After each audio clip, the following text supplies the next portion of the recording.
Bom dia, bom dia, bom dia. Hoje eu estou tão feliz. Bom dia, bom dia, bom dia. Marituba foi sempre o que eu quis. Bom dia, minhas amadas acadêmicas. Bom dia, mas bom dia mesmo, meus queridos acadêmicos. Bom dia para o povo de Marituba que nos ouve. Estamos começando mais um programa, A Literatura nas Ondas do Rádio. Fique ligado, aqui a literatura é ao vivo para quem ouve a Umari. E é a Umari na Umari, levando cultura, poesia e conhecimento para cada lar, cada rua e cada coração maritubense. Prepare-se, a partir de agora as palavras ganham voz e a imaginação abre suas janelas.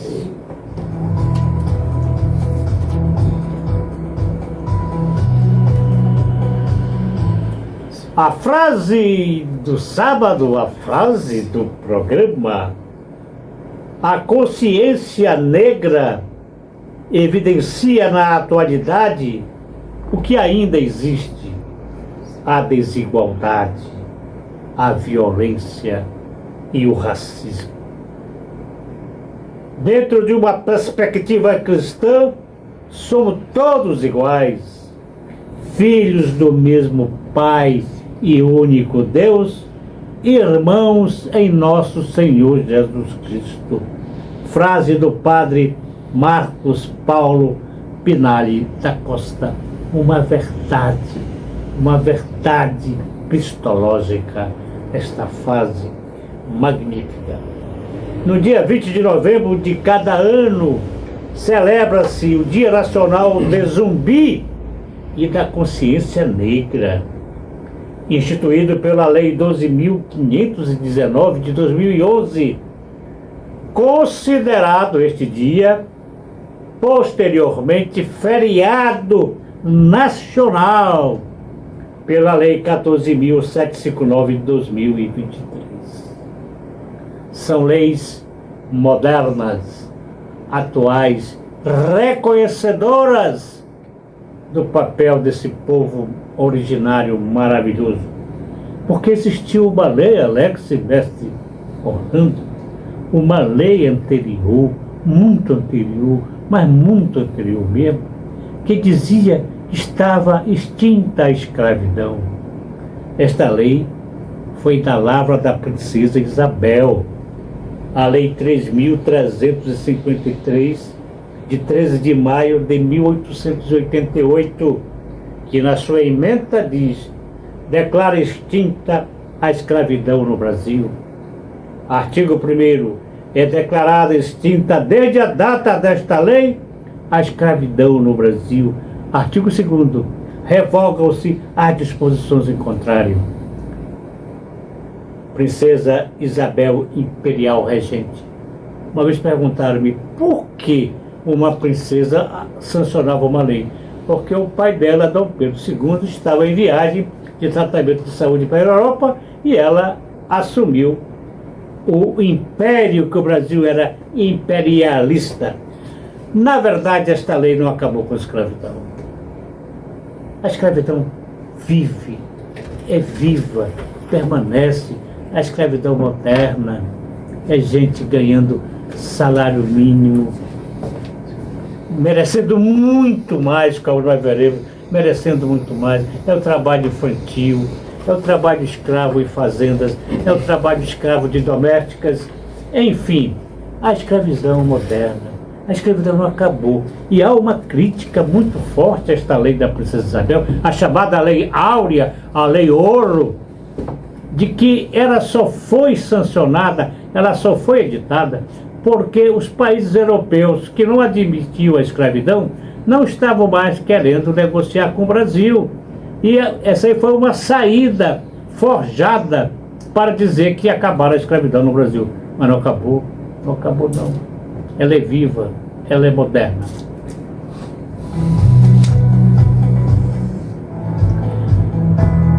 Nessa questão, o mestre Orlando e Alex da consciência negra, eu não poderia, ontem eu estava me lembrando, eu não poderia esquecer de uma pessoa no Pará, em Belém, que representa a bandeira do antirracismo, a professora Zélia Amador de Deus.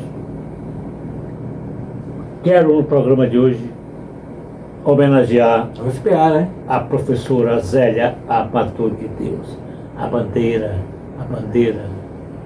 contra o racismo, contra o preconceito que impera, que é institucional. Nós vamos ver que às vezes nós sem querer caímos nessa armadilha de que o racismo ensinam a ser racista e não ensinam a não ser racista, e às vezes nós, até num diálogo, numa conversa, caímos nesta desgraça que é, desculpa a expressão, essa desgraça que é distinguir, que é discriminar uma pessoa de cor.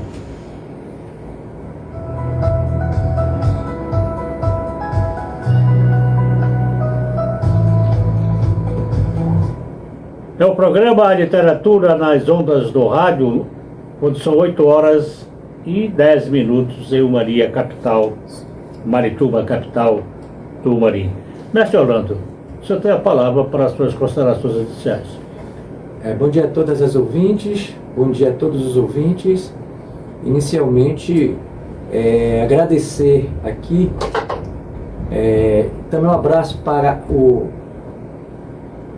nossos ouvintes, né, cativos, né, e agradecer aqui a participação muito valiosa, né, muito marcante, histórica, do acadêmico Renan, aqui no programa passado, deu aqui um show juntamente com nós três aqui, né.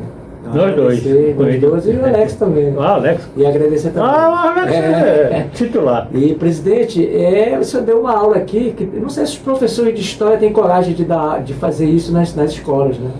Eu sempre me questiono. Eu não gostaria de ser professor de história, porque às vezes eu pergunto, como é, por exemplo, que um professor de história evangélico, um católico e um socialista, como é que eles falam do nazismo, né? É muito complicado isso aí, né? Eu também. Quer dizer, você deu uma aula aqui que todo professor de história deveria dar e deveria ter a coragem. A lei, existe uma lei que exige isso. Correto. E dizer também que é feriado nacional, não é? Uma lei mais recente, não é, presidente? Uma lei mais recente. E dizer da questão do racismo estrutural, né, que é um conceito relativamente novo, né, que vem exatamente dessa questão de que o racismo é uma estrutura, é uma instituição que vem de séculos passados. Está arraigado. As pessoas foram introjetando isso. E queria, presidente, só relatar aqui, você falou muito bem na questão da escravidão moderna e contemporânea. Uma vez eu peguei um ônibus lá no Veio Peso, Marituba, 6h30 da tarde. Em pé, vim em pé aqui para Marituba, e um rapaz do meu lado veio também. E eu percebi ele extremamente cansado, né? Uma pessoa assim. E aí puxei conversa, e ele me disse o seguinte: ele mora em Benevides, lá para dentro, numa rua, acorda 4 horas da manhã, chega na parada 4h30, pega o ônibus, primeiro Benevides, para chegar. Ele trabalha limpando o vidro daqueles prédios. Para chegar 8 horas lá, sai de lá 6h30, chega aqui depois das 10 e me dizendo: não tenho vida. Não transo mais com a minha mulher faz muito tempo. Não abraço meus filhos porque eu tenho 6 horas para dormir e nem durmo. Isso é um trabalho escravo. E é de muita gente, não é só desse rapaz. Temporário. Porque, por exemplo, Marituba é uma cidade de dormitório. Nós não temos emprego ainda. Agora que nós estamos implantando o nosso distrito industrial, mas Marituba é uma cidade dormitória, você dorme em Marituba para ir trabalhar em Belém, em Benevide. Então eu lagrimei conversando com esse rapaz, um trabalhador honesto, né, com 3 filhos, e disse que não tem tempo para a mulher nem para os filhos. Então isso é o quê? Né? Isso é uma escravidão moderna e coberta pelo véu da legitimidade, que na verdade não existe. Né? Então realmente saudar aqui, né, o dia, e inclusive foi interessante para os trabalhadores que caíram numa quinta-feira e a sexta-feira foi como que enforcada, né? Então houve aí 2 dias digamos, de folga para os trabalhadores em função da lei criada mais recentemente, que antes não era feriado nacional. Muito bem. A questão, que o mestre Orlando diz, é estrutural mesmo. Está posta, está concretizada. Porque nós temos instrumentos legislativos, inclusive de ordem constitucional. Vejamos. Um dos principais fundamentos, um dos principais fundamentos da República Federativa do Brasil é a dignidade da pessoa humana. Bastaria esse princípio constitucional para que se cumprisse o que determina a mesma Constituição Federal, que é a lei maior, a lei das leis, que estabelece no seu artigo 3º, inciso 4º, que constitui um dos objetivos da República Federativa Brasileira, promover o bem de todos, sem preconceitos de origem, raça, sexo, cor, idade e quaisquer outras formas de discriminação. E lá, no artigo 5º, caput diz: todos são iguais perante a lei, sem distinção de qualquer natureza. Sem distinção de qualquer natureza. Nós somos iguais, fomos criados por Deus, irmãos. Não tem por que discriminar e distinguir. Tais disposições constitucionais bastariam por si só para que não existisse o racismo nas formas mais conhecidas. O mestre Orlando já antecipou a questão do preconceito estrutural. Mas nós temos o preconceito individual, o preconceito institucional. O preconceito individual são ações e atitudes discriminatórias que partem de uma pessoa para outra. Exemplo, apelidar uma pessoa com base em características físicas como cor ou cabelo, ou proferir xingamentos como é um macaco, diabo louro, lourapuço, porque também isto é racismo, é humilhar. O racismo é um preconceito que humilha, ofende a dignidade da pessoa, o ser humano criado por Deus, que não é diferente, todos somos iguais. O preconceito institucional, discriminação que ocorre dentro das repartições públicas, nas escolas, nas empresas privadas, através de práticas e políticas que excluem ou prejudicam pessoas de cor negra. Um exemplo que é comum, muito comum, a violência policial desproporcionalmente sofrida pelas pessoas negras, a dificuldade de acesso a empregos ao alto escalão por pessoas negras. E aquele,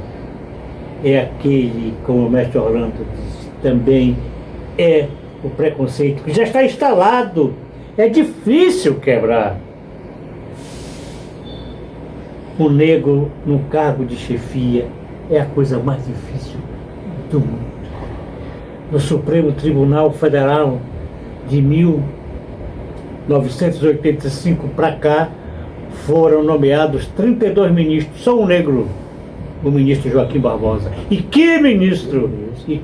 Tava show. Joaquim Barbosa. O preconceito estrutural é o racismo que se tomou parte da estrutura da sociedade, naturalizando a desigualdade racial e constituindo historicamente que até parece que é normal. Um rapaz negro passeando no shopping é abordado imediatamente pelo segurança. Jovens negras lanchando são abordados por segurança. Não estão fazendo nada, estão vivendo a vida.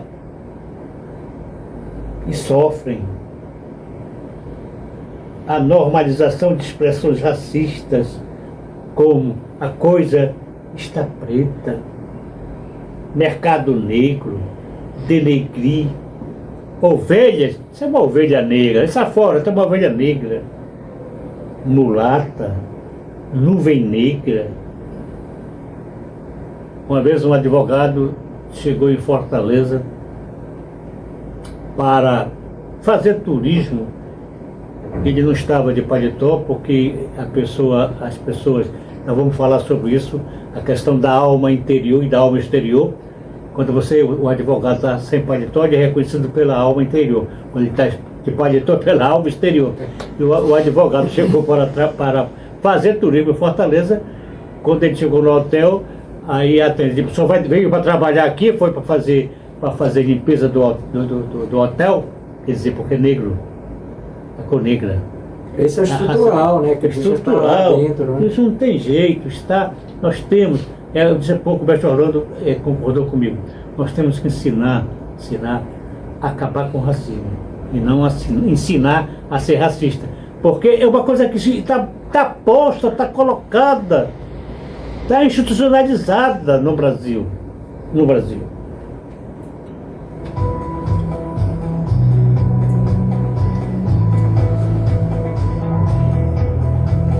Nós temos também o preconceito racista do recreativo. Uso de piadas de mau humor para ofender e inferiorizar grupos raciais. O exemplo mais comum são jogadores negros em estádios e mulheres negras em ambientes de trabalho. Cultural, desvalorização de variadas culturas, considerando-se inferiores, o que afeta principalmente as culturas africanas e indígenas. A criminalização, menosprezo de prática de religiões de matriz africana, como o Candomblé e a Umbanda. Aconteceu recentemente, o Clube do Remo foi jogado no Paraná contra o Avaí, e a torcida do Avaí, uma torcedora de cor branca, preconceituou o estado do Pará, não só o Clube do Remo, o estado do Pará. Deve estar arrependido, E né? depois nas redes sociais, o zagueiro do Clube, o Reinaldo, também sofreu muito preconceitos. Isso chama-se a xenofobia. A xenofobia é uma aversão, um preconceito com pessoas de outros lugares, culturas e origens. As leis antirracistas são rigorosas, minha gente, são rigorosas, com penas que vão até 5 anos de reclusão, de prisão. É isso que nós temos. Letrar. Ontem um advogado estava dando uma entrevista, um dos procuradores do Estado, dizendo que nós devemos educar, letrar a respeito do antirracismo.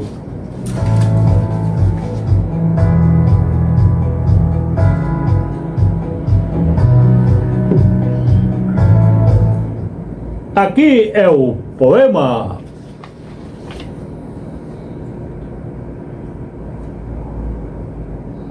Encontrei as minhas origens, um poema de Oliveira Silveira.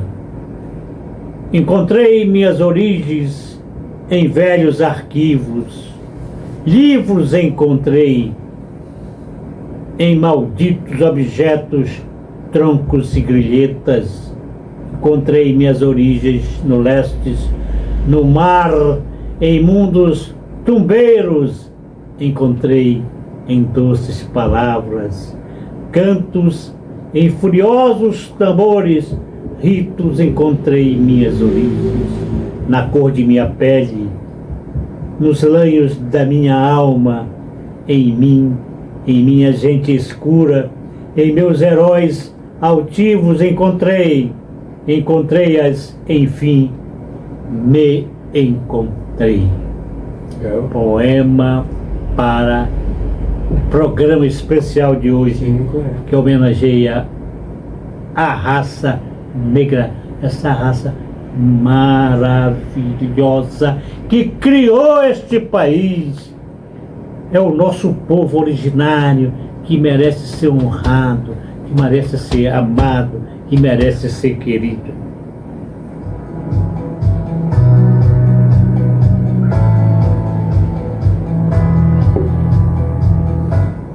Canção, poema. Nós vamos relembrar hoje Mestre Orlando e Alex, uma cantora que nós perdemos cedo. Eu vou tentar cantar uma música dela, uma melodia, a Clara Nunes. Sim. Que tem tudo a ver com a temática do programa de hoje, né? Perfeitamente. Mestre Orlando adivinha. Adivinha porque ele é um adivinhão do saber. Ninguém ouviu um soluçar de dor no canto do Brasil. Um lamento triste sempre ecoou, desde que o índio guerreiro foi pro cativeiro e de lá cantou. Nego entoou um canto de revolta pelos ares, no quilombo dos Palmares, onde se refugiou. Fora a luta dos inconfidentes, pela quebra das correntes, nada adiantou. E de guerra em guerra, todo o povo dessa terra, quando pode cantar, cantar de dor.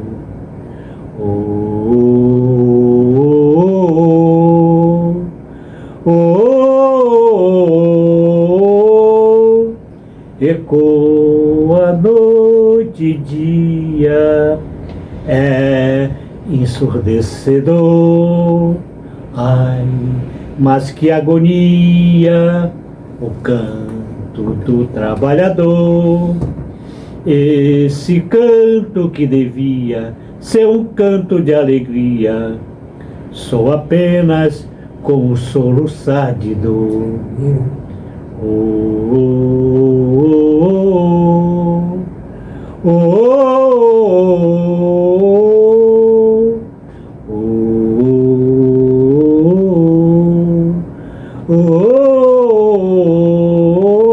Que coisa linda, meu Deus do céu.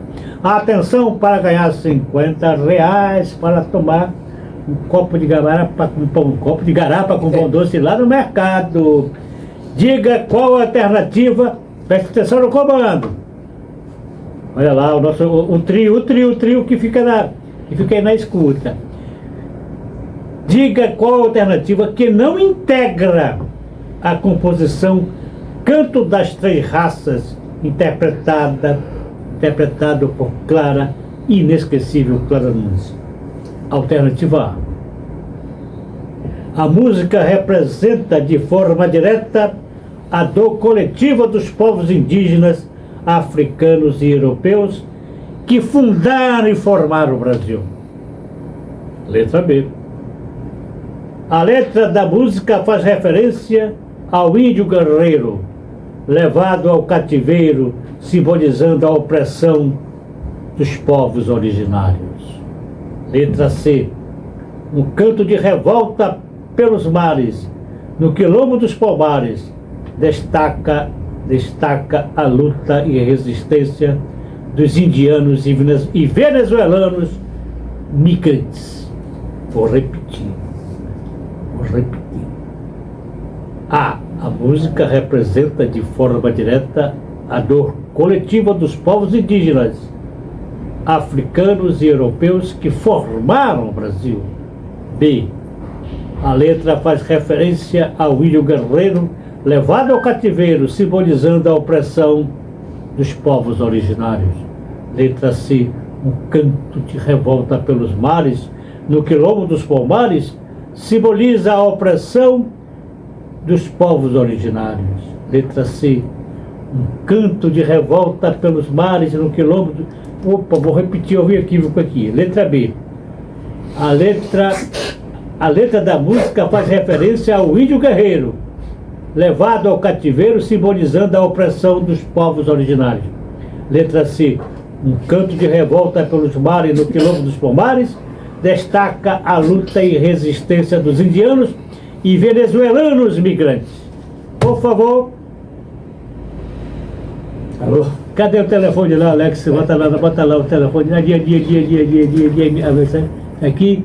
8223 31 8231 8231 39 8231 2958. Epa, pra longe o negócio tá pegando. Vamos lá, gente. Já chegou aqui. Essa tá bem. Aqui já chegou. Mauro Penedo. Estou ouvindo a rádio. Bom dia, dona Rádio Professor. A resposta é a letra C. Esse venezuelano aí, né, mano? Mauro Penedo. Vamos lá, minha gente. É o programa de literatura nas ondas do rádio. Nós estamos chegando à primeira fim.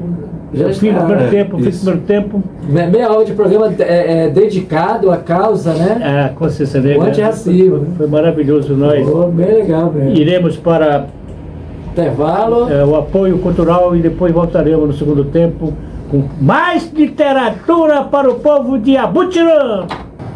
8h34 em Marituba, a capital do Mari. Estamos voltando com o programa Literatura nas Ondas do Rádio.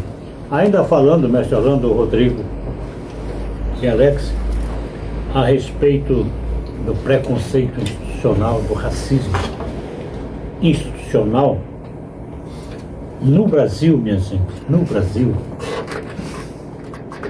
23% de pretos e pardos que formam a raça negra ganham acima de 5 salários mínimos. 75% dos brancos ganham acima de 5 salários mínimos. Vejam a discrepância, né? A diferença que é. Isso é estatística do IBGE, minha gente.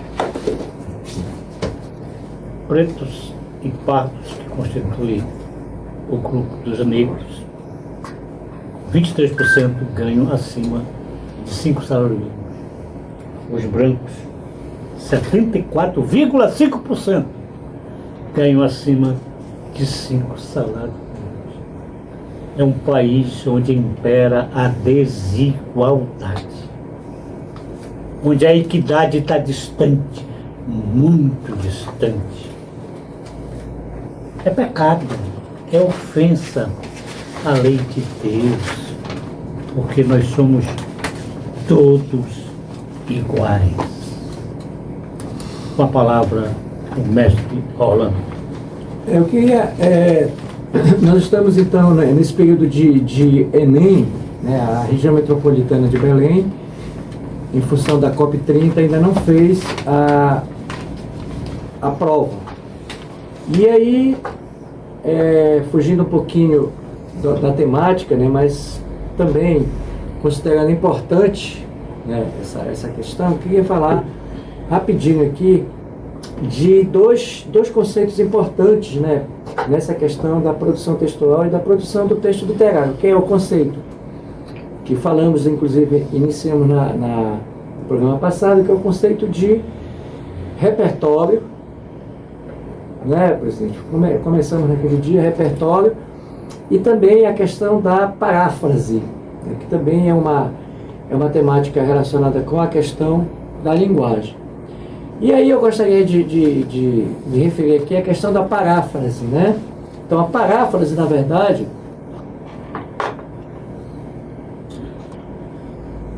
é uma técnica de produção textual em que você não é uma imitação de um outro texto, né?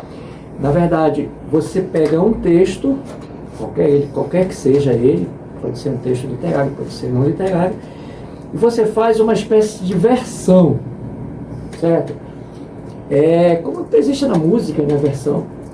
E é diferente da paródia, né? A paródia geralmente ela tem um espírito de crítica, né, de ridicularizar aquilo que foi escrito por outra pessoa. A paráfrase não, a paráfrase ela, na verdade, ela é um texto que elogia, né, faz uma espécie de comparação positiva. E eu queria aqui falar em relação a essa questão da paráfrase, dando um exemplo de um texto meu, né, que está aqui consignado no nosso livro, né, Coletânea Maria em Verso e Prosa, primeiro livro que foi editado, né, que foi produzido e pensado, né, pela nossa Almari, pela nossa academia. Há um texto chamado A Menina que Roubava Livros, né, um texto bem conhecido de um autor australiano chamado Marcus Zucchi, né? Então, esse texto se refere a uma jovem garota chamada Giselle Menninger, que sobrevive, né, aos horrores da Segunda Guerra Mundial lendo livros que ela roubava, né? E é um livro assim muito significativo, né, que fala da leitura, a importância da leitura, ou seja, a leitura fez com que essa menina sobrevivesse a todos esses horrores. E aí eu fiz exatamente, vejam bem que a paráfrase, na verdade, ela não critica, ela é um texto que é tipo como se fosse um texto de apoio a um outro texto. E eu fiz aqui uma paráfrase de um poema meu, pequena, que eu vou dar uma lida, que é a menina que não roubava livros. Veja bem, a menina que roubava livros E que não roubava. e a menina que não roubava livros. Então eu peguei o acadêmico, né, presidente da Academia Paris de Letras, fez um comentário, né, sobre os nossos textos e citou inclusive esse meu texto, falando nessa questão do Marcus Zucchi. Então veja bem a paráfrase: a menina que roubava livros, a menina que não roubava livros. Vou ler aqui. A menina, né?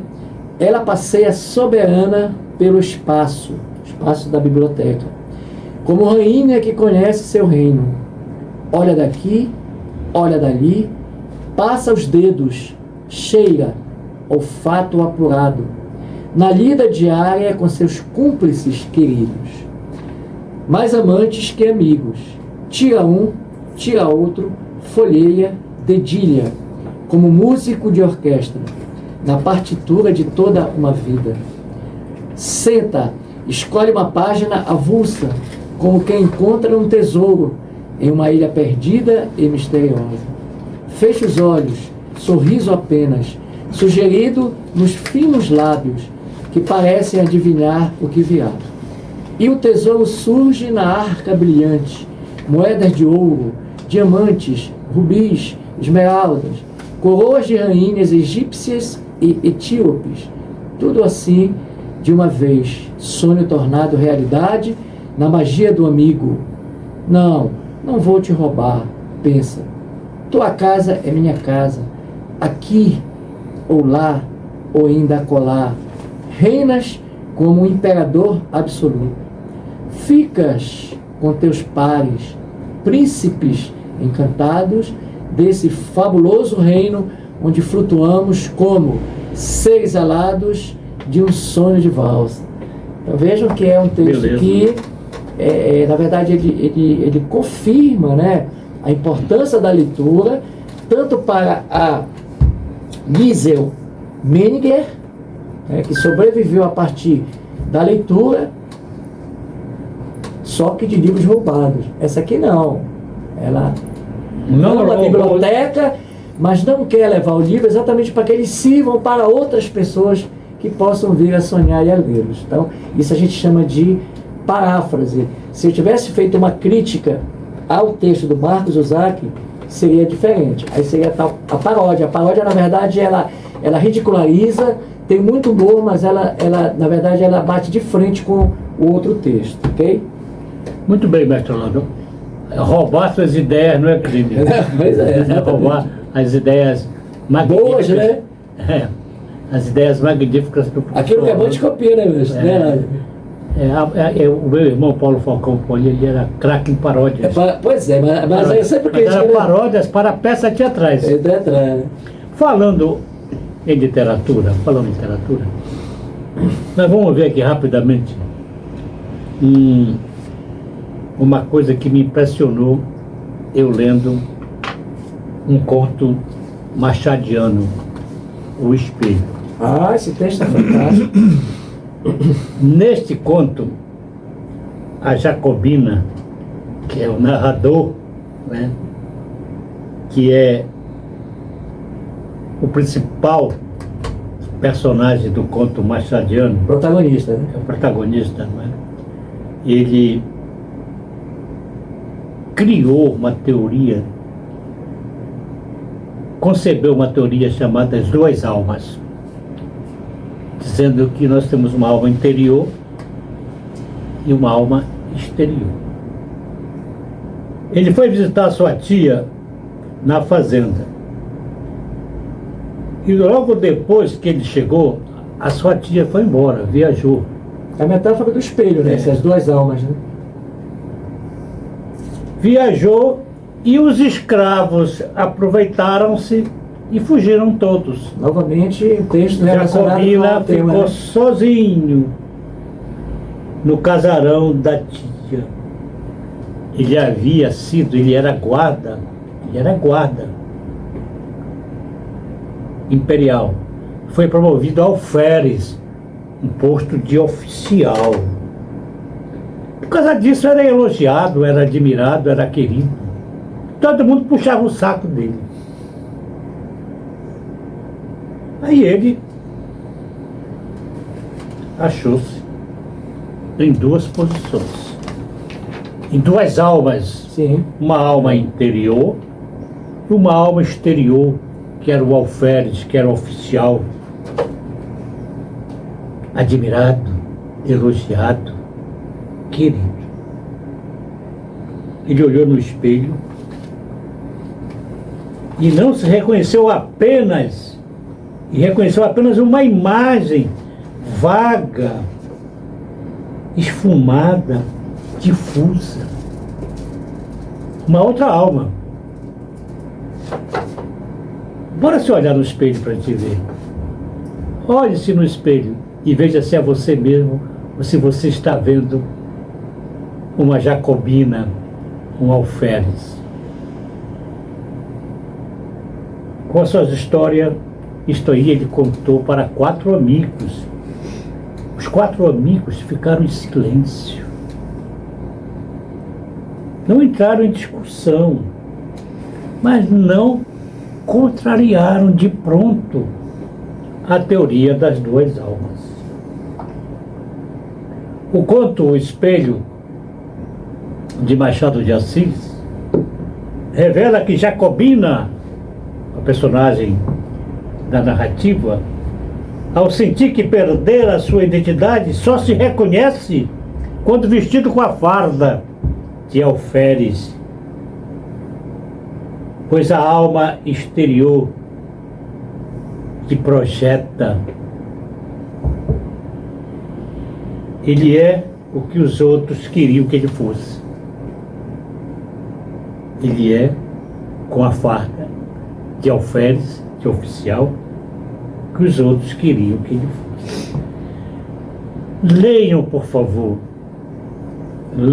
favor, este conto. É pequeno, está nas redes sociais, é pequeno. Não é dos mais conhecidos, Leia. mas é importantíssimo. Mauro Penedo, dá uma lida hoje, Mauro Penedo, depois do Talvez não almoço. tenha até lido. Antes da soneca, dá uma lida Esse neste texto conto. eu tenho em casa. Então, deste, mestre Orlando, permita-me, Rodrigo e Alexa, deste conto nós tiramos algumas expressões e alguns vocábulos, algumas palavras interessantes que são do nosso cotidiano Repertório. E ninguém sabe de onde veio. Ninguém sabe de onde veio. Cada cabeça é uma sentença. Alforismo a gente chama para isso. A expressão significa que cada pessoa pensa de um jeito. Tem sua própria opinião. Mas também pode sofrer consequências exatamente por esse pensamento. Né? Julgamento e interpretação dos fatos. No conto O Espelho, essa expressão reflete a ideia de que a realidade nunca é única, mas filtrada pela percepção individual. Correto. No caso das almas interior e exterior, dependem do olhar alheio. Cada olhar produz um julgamento diferente. Cada cabeça uma sentença. Eu não sei o que se passa no seu consciente. E a sentença, na verdade, é o julgamento, né? É o julgamento. Eu não sei, uma avaliação de vida. Eu não sei o que você pensa de mim. Qual o seu pensamento da minha alma exterior? Porque o meu interior só Deus e eu sei. A segunda expressão. Os fatos são tudo. Lembrei-me quando eu era delegado. Os fatos são tudo. Os fatos explicam melhor os sentimentos. Significa que a observação da realidade concreta, que são os fatos que revelam a pessoa e suas emoções declaradas. O fato diz tudo.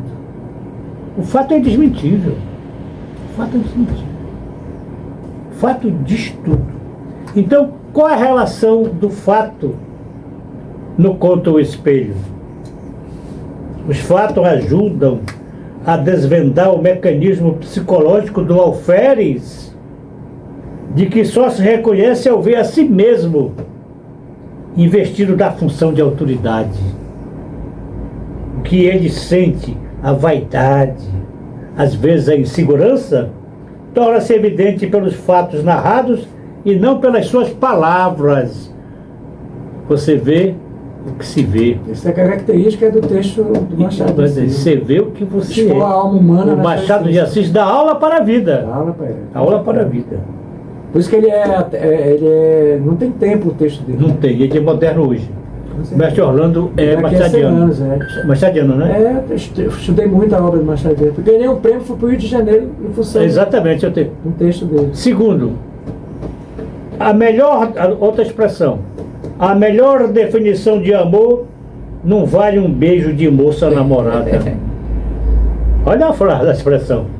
A melhor definição de amor não vale um beijo de moça namorada. Quer dizer que a experiência concreta tem mais valor do que qualquer explicação teórica. Uma experiência concreta tem mais valor do que um beijo da namorada ou do namorado. No Espelho, no conto, Machado exprime o contraste entre a teoria e a prática. O amor concreto e o abstrato.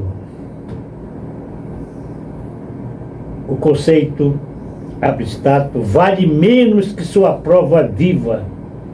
Assim como no conto O Espelho, a alma interior é uma teoria, enquanto a alma exterior se impõe como experiência sensível e quase palpável. Olha como é a nossa vida, minha gente. Que Machado de Assis. É porque o abstrato ele não sobrevive sem o concreto, não é? Não existe o abstrato sem o concreto. A fé, por exemplo, não é real. Não é um Não, a fé sem obra é morta. A fé só existe porque existe aquele que tem fé. Né? A alma interior é uma teoria. A alma, o mestre Orlando deu um exemplo magnífico da fé. A alma interior é uma teoria, enquanto a alma exterior se impõe como experiência sensível e palpável. Aí que é a fé. A fé é obra. A fé é oração. A fé é viver Jesus Cristo ressuscitado. Isso é que é fé. Isso é que é nossa alma exterior. A outra frase. Um filósofo, olha como Machado de Assis é danado. Um filósofo demonstrou o movimento andando. Não foi uma teoria científica, não foi. Um filósofo demonstrou o movimento andando. Refere-se a alguém que prova que a tese, por meio de ação, é verdadeira e não teórica.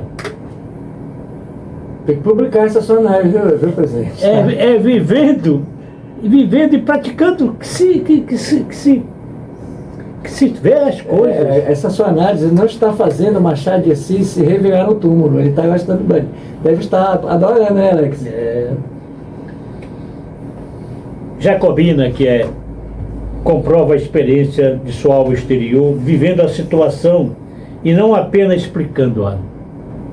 A verdade para Machado de Assis não está na abstração, mas no gesto, no fato vivido. Olha o que diz Machado. Nós vivendo Jesus Cristo. Aí lembrei-me do mestre Orlando de algumas vocábulos, não, alguns, Sim. algumas coisas do Machado, ele diz, prescrutar, É difícil até de pronunciar. esquadrinhar, ao quebrar-se, profícuo, efêmero, opulento, eloquente. Mestre Orlando, diga-me. Essas são até... Prescrutar. Essas são até... não são tão difíceis, né? Mas assim... prescrutar é investigar, é ficar observando ali para ver se o que é que está acontecendo realmente, se você pode compreender aquilo, né? É ficar de longe ali, querendo saber o que está acontecendo. Examinar com minúcia. Examinar minúcia e tal, né? Buscar compreender Isso. o que está oculto. É ir lá, prescrutar, é ir lá. Mas quem usa essa palavra? Difícil, né? Difícil, mas tá. Esquadrinhar usa-se. Essa aí é tranquilo. É mais ou menos o sentido da outra. É examinar com detalhes, avaliar ponto por ponto. Sim.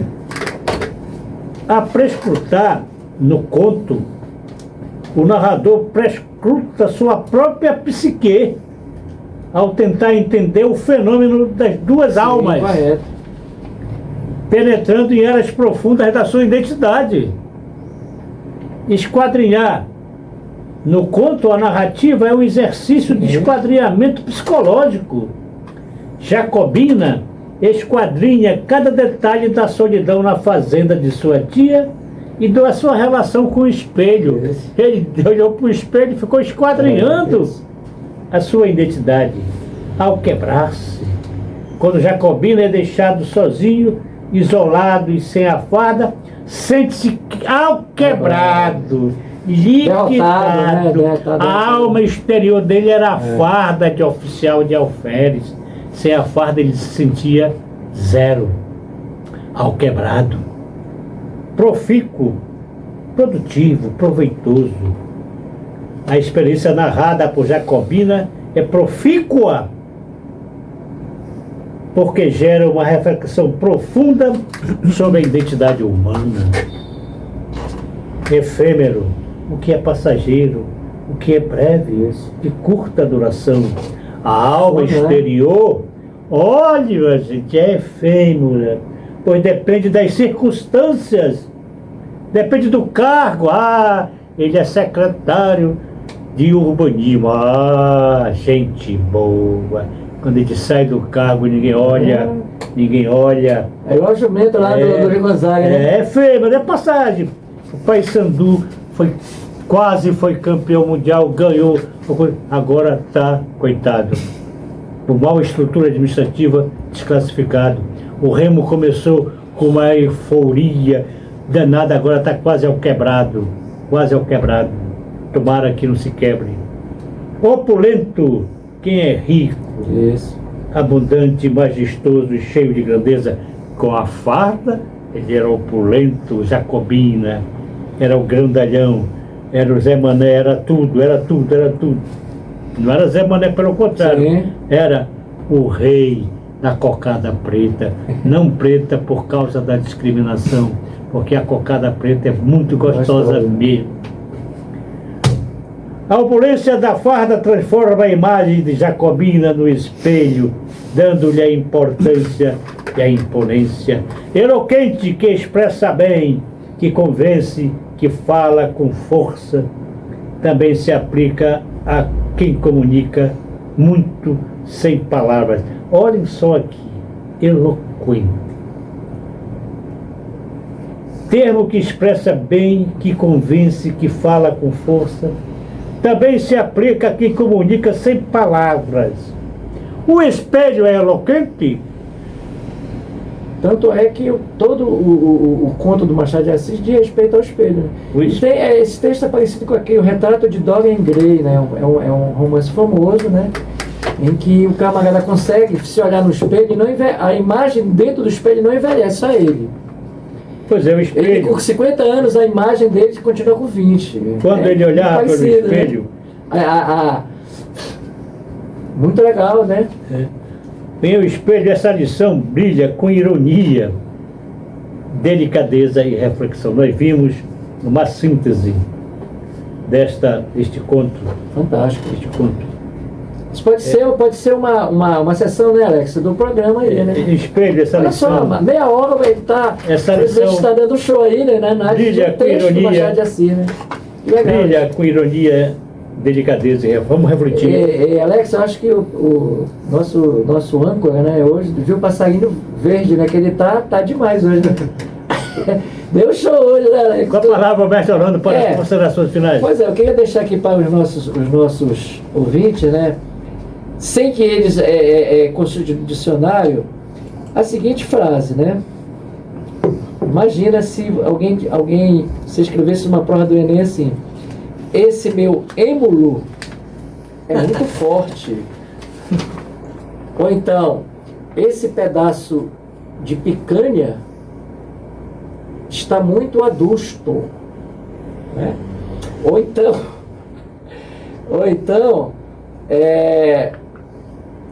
que caçapo tão fofinho. Então, assim, isso aí, concluindo, viu, presidente, é a questão do repertório. Exatamente. Uma frase dessa numa prova do Enem, meu amigo já pegou 20 pontos diretamente aí, porque o cara vai dizer, como é que esse garoto sabe?